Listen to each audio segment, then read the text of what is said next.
This video contains sensitive themes related to addiction and exploitation. Viewer discretion is advised. This story is shared for awareness and educational purposes only. It does not promote or glorify dangerous lifestyles. I never thought my life would end up like this. At first, I told myself I was just getting by. I thought I had control, but the truth is the addiction was already making my choices for me. And that's when he showed up, the man who would become my pimp. He didn't walk in with a gun or a threat. He walked in like a savior, like someone who had the answers, who could make things easier, and for a while, I believed him. I believed I was safe with him, but safety isn't control. Safety isn't someone deciding where you go, who you see, how much you work, what you eat, and whether you get the drugs your body is screaming for. Every dollar I earned went straight into his hands. Not a cent stayed with me. And in return, he gave me just enough food, just enough shelter, just enough dope to keep me standing and to keep me working. And if I didn't work enough, or if I tried to stop, he had the perfect weapon, withdrawal. He would let me get sick, let me shiver and sweat and ache until the pain broke me down. You don't understand desperation until you're sick enough to do anything to make it stop. That's how they keep you in line. That's how they break you without laying a hand on you. And here's the truth people don't like to hear. I didn't get to choose the clients. I didn't get to say no. Some were creepy, some were downright degrading. Some did things that made my skin crawl. But when you're that deep, when you're that numb, when addiction has stripped away your voice, you stop thinking about dignity. You stop thinking about choice. You just endure. And the pimps know this. They isolate you, cut you off from family and friends, drive you miles away from anywhere familiar so you can't just walk out. They make sure you have no one else to turn to. Escape starts to feel like a fantasy someone else lives. I remember sitting alone sometimes staring at the wall of some motel room, feeling like a ghost in my own life, and I convinced myself it was easier not to care about living at all, because caring meant pain. Caring meant seeing what I had become. So I stopped caring. I built a wall inside myself, and I told myself this was just survival. And in a way, it was. But survival isn't living. Looking back now, I see just how trapped I really was. I wasn't free. I wasn't empowered. I was surviving under someone else's control, a prisoner without bars. And that's what I need people to understand. From the outside, it might look like a choice. It might look like someone choosing this life. But on the inside, it's just desperation and manipulation dressed up to look like control. That life isn't glamorous. It isn't power. It's survival in chains. And if you're watching this right now, if you're in that place where you feel stuck, where you feel like there's no way out, I want you to hear me. You are not alone. No matter how impossible it feels, there is a way out. It's hard, it's terrifying, but it's there. And if my story does anything, I hope it helps you see that what you're feeling isn't weakness. It's the weight of someone else's control, and you deserve better than that. Story 2. Love built on addiction. I used to think love could save me. I thought if I just found the right person, the pain would stop, the cravings would quiet, and I'd finally have a reason to get clean. That's how I fell for him. He wasn't just my boyfriend. He was my supplier, my escape, my everything. At first, he made me feel like I mattered, like I wasn't just another addict in a forgotten world. We'd get high together, laugh, dream about a future that felt just within reach. But addiction doesn't build futures. It destroys them.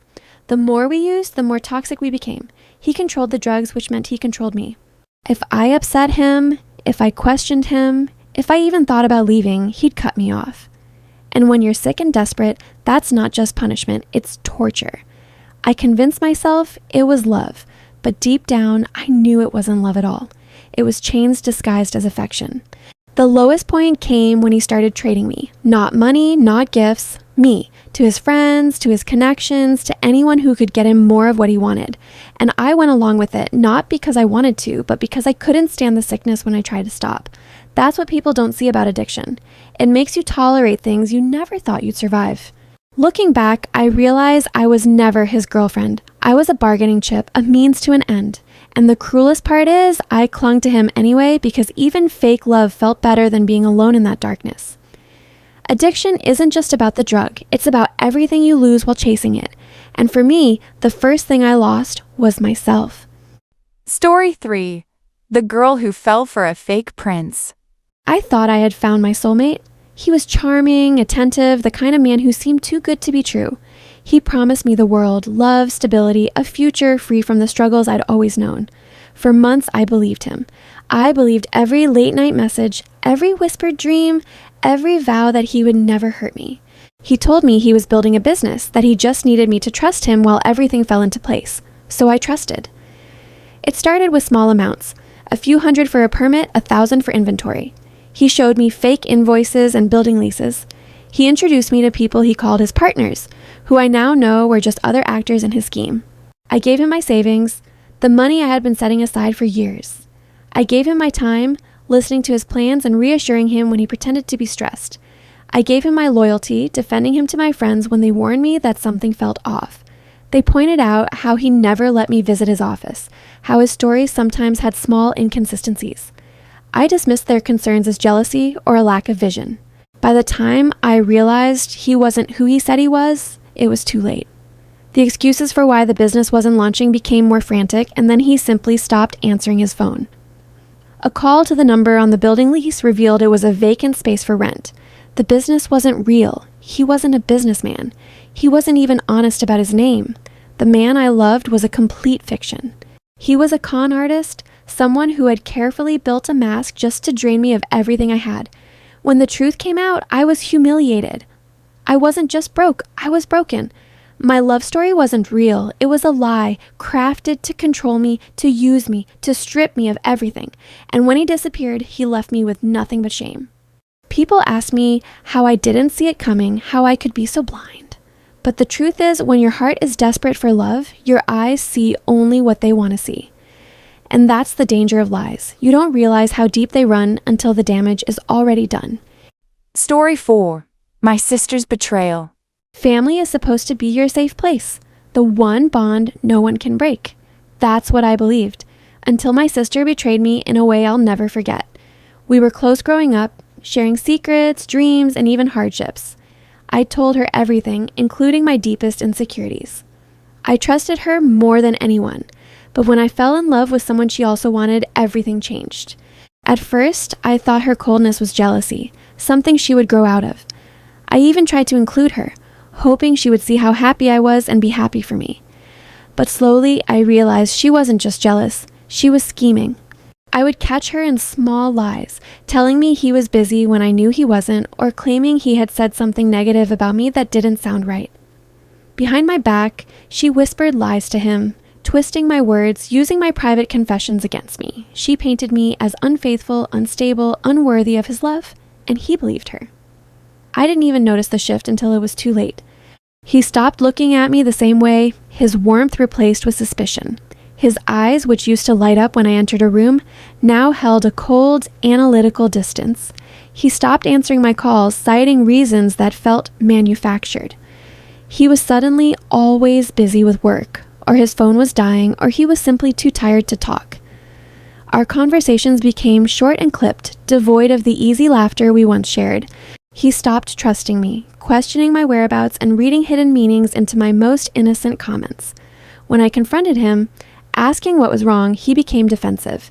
He didn't ask for my side of the story. Instead, he repeated her lies back to me as if they were fact, listing my alleged infidelities and my supposed instability with a chilling conviction. It was clear his mind had been made up for him long before I even had a chance to speak. By the time I found out the truth from a mutual friend who had overheard her boasting at a party, he was already hers. They were seen together constantly, holding hands, his arm around her shoulder. The pictures were all over social media.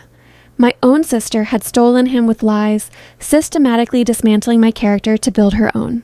She had used my deepest fears and vulnerabilities as her primary tools. And the worst part? When I finally went to her, my voice shaking with a mix of heartbreak and fury, she didn't deny it. She looked me in the eye afterward, her expression calm and almost smug, and said, "It's not my fault he chose me instead." She showed no guilt, only a cold satisfaction in her victory. In that moment, I didn't just lose a boyfriend, I lost the sister I thought I knew. I saw then that she felt no remorse. There was no shame in her eyes, no flicker of regret for the damage she had caused. She had won, and that was all that mattered. The game was over, and she was the victor. That betrayal cut deeper than anything else I've experienced, not because of him, but because I lost her. The man was a person I had known for a year. She was a part of my entire history. The relationship with him might have ended anyway, as relationships often do, but her actions poisoned it. She didn't just let it end. She actively corrupted the memory of it, turning what was once a source of happiness into a story of manipulation and deceit. The trust between us as sisters was shattered, and I knew it could never be pieced back together. Because the person I thought would stand by me for life was the one who tore my life apart. She wasn't just a sister. She was my first friend, my confidant, the keeper of my history.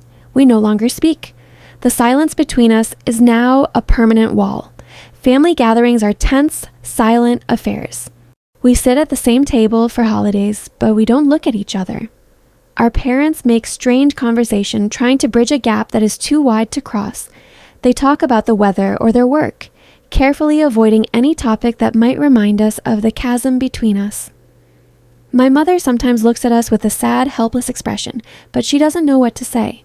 Trust, once broken, never really heals. You can learn to trust other people again, but it's a different kind of trust, one that is more cautious and conditional. The innocent belief that your family is your ultimate safety net is gone forever. And family betrayal, well, that kind of scar never fades. It's not a wound that bleeds anymore, but it aches when the weather changes, when a memory surfaces, or when you see other sisters laughing together. It's a constant reminder that the person who knows you best, who knows exactly which words will hurt the most and which secrets can be used as weapons, knows exactly how to destroy you. She knew that my greatest fear was being seen as unstable, so she planted that seed in his mind. She knew I was insecure about a past relationship, so she twisted stories to make me seem unfaithful. She didn't just guess. She used a blueprint of my soul that she had helped draw, and that knowledge is the heaviest burden of all. It makes you second guess every new friendship, every moment of vulnerability. You hold a part of yourself back, terrified that the history you share, the trust you build, could one day be cataloged and used against you. The betrayal itself was a sharp, singular pain, but this burden is a dull, constant weight. It is the price you pay for having loved and trusted someone so completely, and it is a price you pay every single day.